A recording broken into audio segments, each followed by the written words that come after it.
soir pour cette réunion publique organisée donc par le barreau de Béthune. Je m'appelle Christophe Arrange, je suis donc le bâtonnier du barreau de Béthune. Et le barreau a décidé donc d'organiser cette réunion afin de vous apporter un certain nombre d'informations sur ce qu'était la réforme de la justice. Bon, je voulais introduire évidemment le sujet, d'abord pour vous dire que les avocats, par principe, comme d'ailleurs je pense aussi les magistrats, ne sont pas opposés à ce qu'il y ait des réformes et à ce que les choses évoluent et changent, que ce mouvement de protestation qui est aujourd'hui celui des avocats et des magistrats et des greffiers consiste principalement à venir dire que nous cherchons à défendre les droits des justiciables. On sait ce qui se passe lorsqu'on ferme des services publics.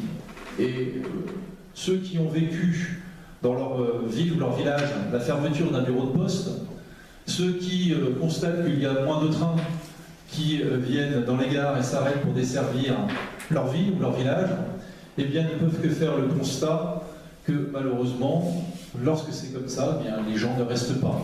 Les gens partent, les gens renoncent, et pour la justice, c'est la même chose. Un tribunal qui ferme, et ce sont des justiciables qui renoncent à faire valoir leurs droits. Mais en tous les cas, je remercie tous ceux qui se mobilisent, et j'espère que vous serez vous aussi les porteurs de ce message et des explications qu'on cherche à vous fournir ce soir. Le projet, en tout cas pour l'aspect civil, mais je crois que, je vais vous le dire, dépouille l'institution, en tout cas il éloigne et complexifie.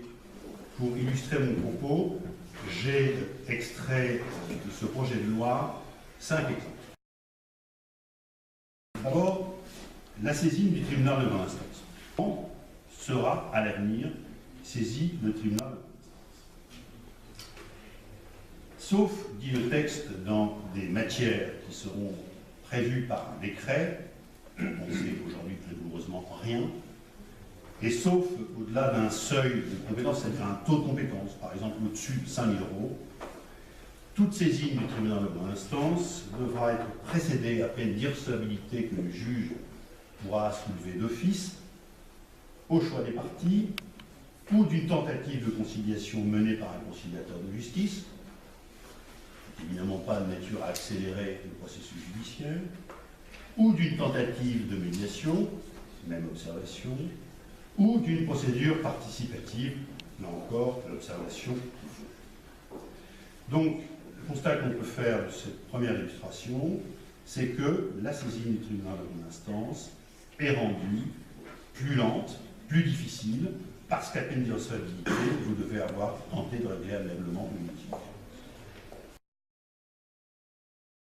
Seconde illustration, c'est, je cite, l'expérimentation d'une déjudiciarisation de la révision des pensions alimentaires. La pension alimentaire, le contentieux de la pension alimentaire, c'est un contentieux de masse, mais ça a une connotation péjorative au propos. Il est bien évident qu'une pension alimentaire, c'est extrêmement important pour celui qui la reçoit comme pour celui qui la paye. Et dans des situations qui sont des situations complexes, parce que les situations financières ne sont jamais définitivement établies, le recours au juge pour soit réviser à la hausse soit d'abaisser la pension alimentaire est quelque chose d'essentiel. Connaissance prise de l'existence d'un contentieux de masse, les pouvoirs publics veulent, ils le disent, je viens de le rappeler, déjudiciariser, et donc expérimenter en ayant recours à des ordonnances, qui est une forme de spécialité de M. Macron, dans les 9 mois de la publication intérieure de la loi, pour quoi faire? Premièrement, et je cite le texte, confier à toute autorité ou organisme soumis au contrôle de l'État, exemple, un directeur des caisses d'allocation familiale, ou à des officiers publics et ministériels, à titre expérimental, durant 3 ans, la délivrance des titres exécutoires portant sur la modification des pensions alimentaires. Ce qui veut dire quoi? C'est qui veut dire que si quelqu'un demain est débiteur d'une pension alimentaire de 100 € par enfant, et qu'il veut envisager d'en demander la réduction parce qu'il a perdu son emploi ou parce que la situation financière s'est dégradée, plutôt que de recourir au juge, il va devoir passer par le directeur de la caisse d'allocation familiale ou un officier public et ministériel. Et ce sont donc ces gens-là qui ne sont pas des juges, qui seront autorisés à fixer à l'avenir les pensions alimentaires et à procéder à leur révision à la hausse comme à la baisse. Donc, premier objectif, confié, je vous l'ai dit. Deuxième objectif, permettre, en cas de carence d'un parent à produire les documents sollicités par l'autorité qui sera désignée, et bien de, dit le texte, moduler forfaitairement le montant de la pension. Et dans le texte, car peut-être les choses seront explicitées dans le décret, on ne dit rien du tout de l'information. Les gens rencontreront celles et ceux qui auront demain la compétence pour arbitrer ces pensions alimentaires ou modifier les éléments de l'autorité parentale. Et enfin, dernier point, organiser en cas de contestation des recours du titre à recours devant le JAF. En réalité, on ne règle rien. On déshabille le juge aux affaires familiales d'une partie importante de ses attributions et on revient à sa compétence lorsque le titre aura été émis, qui fera l'objet d'une contestation. Troisième exemple que je voulais vous donner, et là, pour les professionnels que nous sommes, véritablement, les bras nous en tombent, motif pris qu'il faudrait simplifier la procédure de divorce. Le législateur a clairement indiqué dans le texte que la requête en divorce, et par voie de conséquence, sa phase la plus importante à mes yeux, qui est ce qu'on appelle la tentative de conciliation, c'est-à-dire l'audience au cours de laquelle le magistrat organise les rapports des époux pour le temps de la procédure, eh bien cette tentative de conciliation est simplement supprimée. Là, on ne comprend pas. Généralement, en matière de divorce, lorsqu'on n'a pas exploré ou mené à son terme une procédure apaisée de divorce par consentement mutuel, on est très souvent, par définition, dans des situations de crise qui justifient l'intervention pour fixer les choses. Et là, eh bien, cela est décalé dans le temps, puisque la saisine du juge se fait désormais non plus par requête, mais par voie d'assignation, et qu'il faudra, et là le texte ne dit rien, et je vais le montrer dans la technique juridique, saisir le conseiller de la maison d'État pour lui demander, parce que le texte réserve cette possibilité-là, de fixer les mesures. C'est évident que chacun sera amené à solliciter le juge pour lui demander de fixer les mesures, chez qui résideront les enfants, quelle sera l'obligation alimentaire du père s'il n'est pas le gardien des enfants, bref, autant d'interrogations et autant de complexifications qui sont apportées par cette réforme. Quatrième illustration, la dématérialisation devant TJ des petits. La dématérialisation, c'est pas mon domaine, c'est pas mon sujet. On pourrait en parler longtemps, c'est-à-dire que c'est une justice déshumanisée. C'est une justice dans laquelle le juge ne voit plus le justiciable ne voit plus son juge. Alors qu'est-ce qui est prévu? Eh bien, pour les nombres n'excédant pas un seuil qui, ici encore, sera défini par décret, on pensait qu'il serait de l'ordre de 5 000 €, et si les parties en sont d'accord, eh bien, le juge statue sans audience. Il n'y a plus d'audience. Et pour les autres demandes, là encore, et pour les litiges, là, qui peuvent être d'un montant important, c'est-à-dire au-delà du seuil qui serait déterminé par décret, et là encore, si les parties consentaient, le juge pourra ici encore statuer sans audience, sauf la faculté qui lui est réservée d'organiser l'audience s'il estime qu'elle n'est pas contradictoire et nécessaire.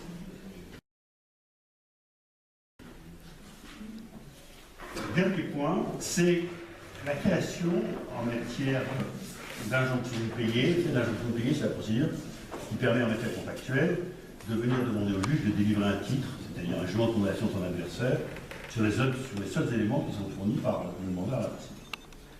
Et bien là, les pouvoirs publics envisagent de créer une juridiction nationale de traitement, on y revient, dématérialisé des procédures d'injonction de payer. Et assez brève, clairement les objectifs de cette procédure et de ces modifications, c'est d'aller plus vite, de juger plus vite et moins cher. On oublie que derrière chacun des dossiers, il y a une victime, mais il y a aussi un mis en cause et qu'ils ont le droit d'avoir un vrai procès. Alors c'est important parce que la procédure pénale, elle est là pour que les décisions qui vont être rendues elles soient légitimes, acceptées par la personne mise en cause, par le condamné, par la partie civile, par la société, parce que c'est un équilibre entre les droits, les libertés individuelles et puis aussi l'ordre public qui doit régner dans notre pays. C'est grâce aussi à la procédure pénale qu'on peut avoir cet équilibre-là. J'ai choisi de prendre 3 exemples qui... Alors concrètement, vous savez que les crimes sont jugés devant la cour d'assises. La cour d'assises juge les crimes, c'est-à-dire les infractions qui sont les plus graves en France. Aujourd'hui, ce qui est proposé dans ce projet de loi, c'est de juger les crimes qui sont passibles d'une peine de réclusion criminelle de 15 ans devant un tribunal criminel. La cour d'assises en France, en 2018, c'est 3 magistrats professionnels, 6 jurés, des gens qui sont tirés au sort sur les listes électorales. Ça veut dire... Ce que le gouvernement propose aujourd'hui, c'est que ces crimes, c'est clairement par exemple les viols, et ben ça veut dire que ça serait jugé par un tribunal criminel. Un tribunal criminel, c'est 5 magistrats professionnels, c'est pas du tout le même délai d'audience. Par exemple, un crime à la cour d'assises du Nord a été jugé il y a 15 jours sur 3 jours d'audience. L'accusé, il encourait 15 ans. Il a été condamné à 13 ans et on a pris 3 jours pour le juger. On a pris 3 jours parce qu'on doit comprendre qui il est, parce qu'en France, l'honneur de notre justice, c'est de juger les gens pour ce qu'ils ont fait, mais aussi pour leur personnalité, et que clairement, devant un tribunal criminel, ça ne se passera pas comme ça. Je vous dis que pour que la victime, pour que le mis en cause puisse avoir une décision qui soit conforme, qu'on puisse comprendre, il faut prendre le temps, parce que quand on encourt 15 ans d'emprisonnement, une journée simplement d'audience ou une demi-journée, c'est pas suffisant. Et aujourd'hui, c'est ce qui est proposé. Alors clairement, la cour d'assises réduite au minima, alors ça veut aussi dire, et c'est un exemple très concret, que si vous êtes victime de viol, vous serez devant le tribunal criminel. Si vous êtes victime de braquage, vous serez devant la cour d'assises. C'est très paradoxal parce que expliquer aux gens que quand vous êtes victime de viol, vous passerez devant un tribunal correctionnel, criminel, c'est surtout dire, alors même qu'aujourd'hui on est sur une voie où les victimes doivent porter plus plainte, où les droits des femmes sont reconnus de plus en plus, dit, ben non, ce fait-là, on ne les jugera plus devant une cour d'assises. Donc clairement, ça nous pose vraiment problème. Vous êtes jugé ici, devant le tribunal correctionnel à Béthune, que vous êtes jugé pour certains délits par un seul juge. Un seul juge parce qu'on considère que votre délit il est assez simple, que la peine que vous encourez n'est pas très élevée, et qu'un seul juge peut vous juger. Si vous estimez que la décision n'est pas conforme à ce que vous attendiez, si votre peine elle a été trop lourde, si vous plaidiez la relaxe et que vous n'avez pas obtenu gain de cause, la loi vous offre d'aller à la cour d'appel. Devant la cour d'appel, à Douai, vous avez 3 magistrats qui vous jugent. Aujourd'hui, ce que le projet propose, c'est que si vous avez été jugé par un seul magistrat, vous serez devant la cour d'appel, jugé par un seul magistrat. Concrètement, la collégialité, ça veut dire de l'indépendance, ça veut dire une réflexion entre les magistrats, et c'est pour ça qu'on juge en collégialité, même si on a été jugé en première instance par un seul juge. C'est aussi vous dire que pour l'instant c'est assez restreint, les délits où vous pouvez être jugé seulement par un seul magistrat, que ce qui est proposé c'est de l'élargir mais énormément à beaucoup d'autres délits. Et puis il y a une proposition qui est là uniquement tournée vers les victimes, qui est la constitution de partie civile. Il faut savoir qu'à l'heure actuelle, si vous déposez plainte, que votre plainte est classée sans suite, vous pouvez vous constituer partie civile devant un juge d'instruction. Si vous déposez plainte directement devant le procureur de la République, et si dans un délai de 3 mois il ne vous répond pas, c'est pareil. Vous pouvez vous constituer partie civile devant le juge d'instruction. Alors, c'est assez simple. Clairement, vous pouvez le faire par le biais d'un avocat, vous pouvez aussi le faire directement. Aujourd'hui, dans le projet qui est proposé, c'est que le fameux délai de 3 mois, il soit étendu à 6 mois, ce qui est compliqué quand vous êtes victime, que vous considérez que vos droits ne sont pas respectés. Et puis c'est qu'en plus, si jamais vous avez un classement sans suite, c'est un document qui vous est envoyé par le procureur de la République qui explique que soit il estime qu'il n'a pas assez d'éléments et qu'il ne pourra pas poursuivre, soit qu'il a pris une autre décision, un rappel à la loi ou d'autres choses. Vous recevez à votre domicile ce classement sans suite. Et bien ce classement sans suite, si vous voulez à nouveau dire que vous n'êtes pas d'accord, vous ne pourrez pas directement vous constituer partie civile auprès du juge d'instruction, vous serez obligé de refaire un recours hiérarchique auprès du procureur général, à la cour d'appel. Alors pour nous qui sommes juristes, qui sommes avocats, nous savons ce que c'est qu'un recours hiérarchique, mais ça ne doit pas arriver. Vous devez normalement pouvoir vous constituer partie civile directement. C'est un obstacle. Ces 3 exemples, qui sont des exemples pour les mises en cause, pour les victimes, c'est pour vous expliquer, vous démontrer qu'aujourd'hui c'est un texte qui limite, alors sur plein de points que je ne vais pas vous expliquer, mais sur les écoutes, sur vraiment des choses qui sont très très précises et qui nécessiteraient beaucoup d'explications juridiques, mais qui limite drastiquement les droits de la victime, les libertés individuelles.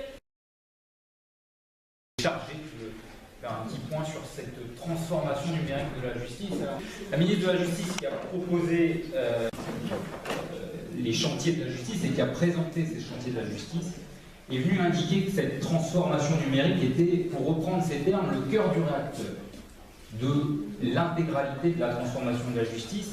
Elle est venue ajouter, je reprends ces termes, sans elle, donc sans cette transformation numérique de la justice, il n'y aura pas de transformation de la justice tout court. Nous ne sommes pas contre la réforme. La transformation numérique va dans le bon sens par rapport à l'évolution des technologies. La difficulté du projet de loi de programmation 2018-2022, c'est qu'au final, on a l'impression que cette transformation numérique se fait au détriment, in fine, de l'humain et des moyens humains et de la proximité par rapport aux tribunaux. Alors, cette transformation, elle se fait à plusieurs stades. Le ministère de la Justice n'a pas vu cette transformation numérique que uniquement au stade du contentieux. Elle se fait à plusieurs stades et notamment en amont du contentieux, puisque M. le bâtonnier vous a indiqué que dans le projet de réforme, pour saisir un juge, il y aura un préalable de médiation ou de conciliation obligatoire. Ça veut dire que les articles 3 et 4 du projet de loi visent à réglementer ce qu'on appelle les legal techs, c'est-à-dire des sociétés externes qui auraient, le cas échéant, pour objet de gérer cette phase amiable préalable. Et alors notamment, moi j'ai trouvé que l'objet aurait d'apporter une résolution amiable des différends par un traitement algorithmique avec les différentes décisions de justice qui ont été rendues, et ça permettrait cette phase amiable. Ensuite, vous avez cette transformation numérique dans la saisine de la justice. Concrètement, aujourd'hui, vous avez un petit litige du quotidien. Vous pouvez remplir notamment dans le tribunal d'instance un formulaire qui s'appelle une déclaration au greffe. Si vous avez des difficultés, parce que vous allez taper à la porte du tribunal d'instance, qui existe encore, et on peut vous renseigner sur les demandes, sur les pièces à fournir, sur un contact de proximité. Aujourd'hui, ce qui est dans les cartons, c'est que vous avez une saisine de la justice uniquement numérique. Et on vous a parlé de l'ordonnance d'injonction. Avant, vous pouviez concrètement taper à la porte du tribunal d'instance de Béthune en disant cette personne elle me doit de l'argent, et on vous aidait le cas échéant à remplir votre formulaire d'ordonnance de demande de requête en injonction de payer. Aujourd'hui, ça ne sera plus possible. C'est-à-dire que ce qui est dans le projet, et là pour le coup c'est du concret, vous aurez un portail numérique, vous saisirez en ligne votre demande, et ça sera non plus jugé à Béthune, mais le cas échéant par une juridiction nationale. L'audience, cette place du numérique, dans le projet de loi, vous avez, je ne vais pas me répéter, mais vous avez effectivement une logique où l'audience ne sera plus nécessaire. Alors, avec l'accord des parties, avec un seuil qui sera fixé par le décret, mais on voit bien que derrière les outils numériques, il y a également une restriction de cet accès au juge. Aujourd'hui, on sait très bien, notamment dans les litiges où les particuliers saisissent eux-mêmes la juridiction, il me semble que l'audience a un rôle véritablement important, parce que ça permet notamment de préciser notamment les demandes pour les requérants, d'avoir un accès direct à son juge, d'exposer son problème, d'exposer aussi ce qu'on a sur le cœur. Et dans cette logique numérique, cet accès humain risque de disparaître. Donc, la transformation numérique, il faut l'accompagner, mais ça ne doit pas se faire au détriment de la proximité et au détriment de l'humanité dans la gestion du contentieux quotidien. Et puis, le dernier point, et je m'arrêterai là, justiciables qui n'ont pas accès à ces moyens numériques. Alors, donc vous avez tous ces aspects-là, la réforme, oui, l'évolution numérique, oui, mais pas au détriment de l'humain. Je vais préciser que je ne représente pas moi-même l'ensemble des magistrats de France. J'interviens syndicalement pour l'Union syndicale des magistrats, qui est le syndicat majoritaire dans la magistrature, et c'est à ce titre que j'interviens ce soir. La justice, certes, a besoin d'être réformée, je pense, mais ce qu'on a envie de dire, c'est que ça ne doit pas se faire uniquement sur des bases financières et pas à seule fin de faire des économies. Et comment faire plus et mieux avec moins? Or, c'est exactement ce qu'on nous demande, donc je vais être obligée quand même de vous donner des chiffres. La France se situe au 23e rang sur 28 au sein de l'Union européenne pour le pourcentage du budget alloué à la justice. La France, elle a également 2 fois moins de juges que la moyenne européenne, 2 fois moins. Et elle a 4 fois moins de procureurs. C'est vous dire la charge de travail de l'ensemble de nos collègues. Et il y a également 2 fois moins de greffiers que la moyenne européenne. Donc si on compte, on a à peu près un corps de 8000 magistrats. Il nous faudrait, pour travailler dans des conditions correctes et dignes, 13 600 magistrats au niveau du siège et 7 400 magistrats au niveau du parquet pour atteindre simplement la moyenne des pays du Conseil de l'Europe. Donc aujourd'hui, on a un ou plusieurs TGI, un tribunal de grande instance par département, et là, on a aussi plusieurs TI, beaucoup plus encore que les tribunaux de grande instance, plusieurs tribunaux d'instance.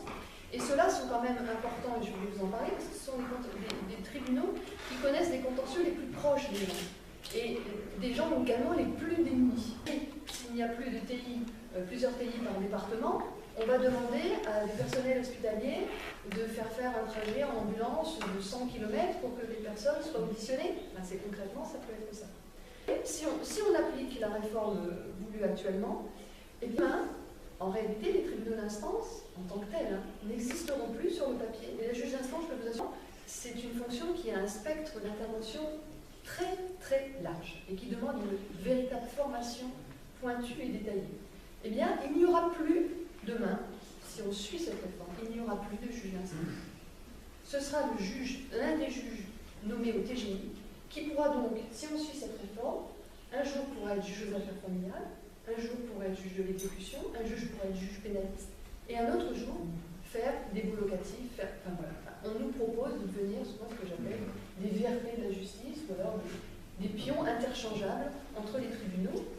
Alors on nous dit qu'on ne doit fermer aucun site, aucun site judiciaire ne sera fermé, donc le tribunal d'instance de Béthune restera, le tribunal d'instance de Lens restera. Oui, sauf que la répartition des contentieux à l'intérieur de ces tribunaux, et tout cela est complètement nébuleux, le texte ne nous dit absolument rien, on va laisser tout ça dans les mains de nos chefs de juridiction. Alors nous avons grand respect pour nos chefs de juridiction, sauf que finalement, ce qui veut dire, c'est que d'un département à un autre, et excusez-moi, mais où est la visibilité? D'un département à un autre, vous n'aurez pas forcément les mêmes contentieux dans le petit tribunal d'instance du coin, par exemple dans le Pas-de-Calais, ou dans le Nord. À un endroit, vous pourrez peut-être divorcer dans ce fameux tribunal d'instance, parce qu'il est prévu aussi qu'on échange comme ça des contentieux. Enfin, on ne sait pas comment, on ne nous dit pas, ça on n'a pas dit de quelle façon ça se ferait.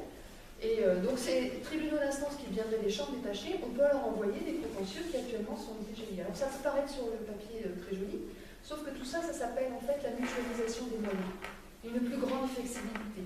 C'est-à-dire qu'on veut toujours faire plus avec toujours moins. Et ça, on est vraiment totalement opposé à ce projet, qui est un projet qui répond à une logique de gestion de la pénurie. Et puis, c'est ni cohérent ni lisible. On gâche les compétences de juges spécialement formés à cette justice de proximité. On gâche également les compétences des fonctionnaires des TI. Concernant les TGI, je l'ai déjà aussi un petit peu évoqué. Donc aujourd'hui, tous les TGI connaissent des mêmes types de contentieux, je vous l'ai indiqué. Ils disposent donc de juges spécialisés, je vous l'ai déjà dit aussi, les juges d'application des peines, les juges d'instruction, les juges des enfants. Donc tout citoyen, tout justiciable, c'est qu'on a dans le TGI qui en ressort, il va pouvoir avoir toute cette palette de juges à sa disposition. Bien demain, rien n'est moins certain, puisqu'effectivement, on nous dit dans le texte, on ne sait pas comment, on nous dit par exemple qu'il n'y aura plus nécessairement de juge d'application des peines. S'il n'y a plus de juge de l'application des peines en proximité, ce délinquant qu'on appelle probationnaire qui devra avoir son juge d'application des peines, au lieu actuellement de faire 20-30 km, et Dieu sait que c'est difficile pour parfois un probationnaire qui n'a pas beaucoup de moyens financiers, il sera peut-être obligé d'aller faire 50, 60, 70 km pour aller voir son juge de l'application des peines. En sachant que si le probationnaire ne va pas voir son juge de l'application des peines, c'est une faute qu'il commet et qui peut entraîner la révocation de sa mesure. C'est-à-dire que lui, qui devait voir son juge d'application des peines, s'il ne va pas le voir, vous dites, monsieur, vous n'avez pas de voiture, ben, vous n'allez qu'à prendre les transports en commun. Il n'y a plus de ligne. Ah bah oui, mais les SNCF, ça va se privatiser. Enfin bon, bref, vous voyez un peu le tableau. Et bien, on lui dira, débrouillez-vous, on n'allez pas le juge de l'application des peines. Vous vous débrouillez comme vous voulez. J'ai pas pu venir, monsieur, ben, on vous révoque quand même votre sursis et vous avez une pension. Enfin, concrètement, ça peut déboucher sur des situations que je qualifierais de totalement ubuesques. Le gouvernement veut étendre la représentation obligatoire par avocat. Il faut savoir qu'actuellement, il y a effectivement 10 000 €, on va simplifier, hein, c'est 10 000 €, pas besoin d'avocat, au-delà de 10 000 €, un avocat. En divorce, par exemple, vous devez avoir un avocat pour la requête, mais les gens qui ne sont pas mariés, par exemple, n'ont pas besoin, donc ils ne sont pas obligés de prendre un avocat. Rien ne vous dit dans le projet de loi que demain, par exemple, les couples pacsés ou en concubinage qui se séparent et qui veulent voir organiser la vie des enfants, la contribution alimentaire, chose qu'on a évoquée tout à l'heure, rien ne nous dit qu'un avocat ne sera pas obligatoire. Alors, ça peut paraître bien. Je dirais même les magistrats, quelque part, plus ils ont d'avocats devant eux, mieux c'est, leur travail en est simplifié. Bien évidemment, quand on voit un justiciable, ça part dans tous les sens, il parle de choses. Mais c'est notre travail. L'humain, on connaît. L'humain, on le pratique tous les jours. Moi, si j'ai fait juge, c'est pas uniquement pour être derrière mon ordinateur, appuyer sur des boutons, sur des touches, et de sortir un parfait jugement qui ne satisfera personne. Moi, j'ai la tâche. Oui, mais malheureusement, le seuil actuel de l'aide juridictionnelle, pour une personne seule, c'est 1 000 €. 1 000 €, vous avouerez que c'est quand même pas grand-chose au quotidien pour vivre un mois complet. Donc, toutes les personnes qui gagnent plus de 1 000 € devront payer entièrement leurs frais d'avocat, dans des procédures qui peut-être auparavant n'auraient pas nécessité d'avocat. Donc, si on ne rehausse pas le seuil de l'aide juridictionnelle, vous savez la conséquence que ça va être? Ça va être qu'en fait les gens ne saisiront pas le juge. Ça s'appelle un déni de justice. Ça s'appelle interdire aux gens concrètement de saisir un juge. Et c'est ça qu'on veut. On entend depuis 15 ans, nous serions, nous martelons le fait que la justice n'a pas les moyens de fonctionner actuellement, que nous ne sommes pas assez nombreux. Donc, mais qu'est-ce que fait le gouvernement? C'est très simple. Il évite, justiciable, de venir nous chercher et nous trouver, et nous embêter. Mais nous, il nous embête pas, c'est pour ça qu'on a été recrutés, c'est complètement sur la tête. Donc ça, c'est le point de vue du civil. Maître Lachry a bien parlé de la voie dématérialisée. Nous, ce qu'on peut regretter en tant que magistrat, c'est que c'est aussi le grand risque qu'on confie ça à des sociétés en fait privées. La dématérialisation, elle est à terme. L'État, il est prévu que l'État puisse déléguer des organismes qui pourront être privés l'accréditation des services en ligne. Avec les risques, vous voyez ce qui se passe actuellement quand on voit que les données ne sont absolument pas préservées. Enfin, c'est le gros problème de notre société actuelle. Donc là, on s'expose vraiment à des dérives que l'État ne saura absolument pas anticiper, alors que la justice, elle doit absolument garder le contrôle et la main sur ses services. Alors, pour terminer très rapidement, parce que j'ai déjà été trop longue, je suis aussi une personne très bavarde. En matière pénale, il y a aussi des exemples quand même qui sont assez éclairants. On a par exemple, je veux dire, la réforme, elle ne répond pas aux missions. Elle ne répond pas aux questions essentielles que nous, magistrats, nous étions amenés à nous poser. Par exemple, l'indépendance du parquet, hein, c'est quand même un thème récurrent, et bien ça, on s'est heurté à ça. Donc, nous n'avons toujours pas un procureur de la République, puisqu'il est rattaché hiérarchiquement au garde des Sceaux, je me rappelle, dont dépend sa nomination, alors qu'on a quand même une Cour européenne des droits de l'homme qui est venue dire qu'elle ne considérait pas les magistrats du parquet français comme des magistrats indépendants. Voilà. Donc, un jour, on s'expose, mais ça tout le monde le sait, la chaussette le sait, mais elle est comme si elle ne l'entendait pas, elle est sourde. Un jour, la France se fera condamner parce que les magistrats du parquet ne sont pas indépendants. Donc pour ça, il fallait une réforme. Il aurait fallu une réforme pour lui donner une réelle indépendance. Il fallait couper le lien avec le politique parce que ça alimente tous les fantasmes. On le voit, hein, quand même un ministre de la Justice qui se fait prendre le doigt dans l'autre culture, qui est quand même assez regrettable. Et donc tout ça, ça laisse un peu le fantasme de la supposée justice aux hommes. Alors là, on se demande bien pourquoi on ne le fait pas. C'est un coup nul, c'est un effet immédiat. Ça ne coûtait l'argent à personne et ça avait un effet immédiat. C'était la fin de la suspicion et l'indépendance, que je sache, ça ne signifie pas pour autant l'irresponsabilité des juges. Merci Madame Mamelin. Je vais terminer et conclure sur en fait, le dernier volet qui est celui de l'organisation juridictionnelle. Alors aujourd'hui, par cette réforme, qu'est-ce qu'on craint? Eh bien, on craint qu'une fois de plus, on nous mette à l'écart. On vient de dire, bah, finalement, c'est pas grave, vous prendrez l'ordinateur et puis vous vous débrouillerez. Et à travers cela, eh bien, nous, on vient dire que ce n'est pas admissible. Ce n'est pas admissible parce qu'on ne peut pas régler tout ça comme ça. Et vous avez compris à travers les explications qui vous ont été données que la première chose qu'on va faire, c'est de débaptiser les juridictions, comme ça vous comprendrez encore moins ce qui se passe à votre justice. Donc il n'y aura plus de tribunaux d'instance, ça ne seront que des tribunaux de grande instance. Et vous devrez aller une fois à Lens, une fois à Béthune, mais vous ne saurez pas trop pourquoi. Ou éventuellement au tribunal de grande instance, mais vous ne saurez pas si vous devrez aller à Arras, à Boulogne-sur-Mer, à Saint-Omer, ou rester à Béthune. On ne sait pas comment on va faire, parce que cette organisation, elle veut se faire comment? Très simplement. C'est le gouvernement qui décide. La loi dit, demain, ça sera un décret. Donc un décret, c'est-à-dire le gouvernement, gauche, droite, peu importe, il décidera que telle juridiction, on va lui enlever telle compétence, on va la confier à telle autre juridiction, à un autre endroit géographique. Alors, hier, on a rencontré le bras droit de la garde des Sceaux qui était venue à nous. Et on lui a posé la question, qu'est-ce que vous allez faire? Comment vous allez décider cela? Aucune réponse. On ne sait pas, on n'a pas encore réfléchi à ça.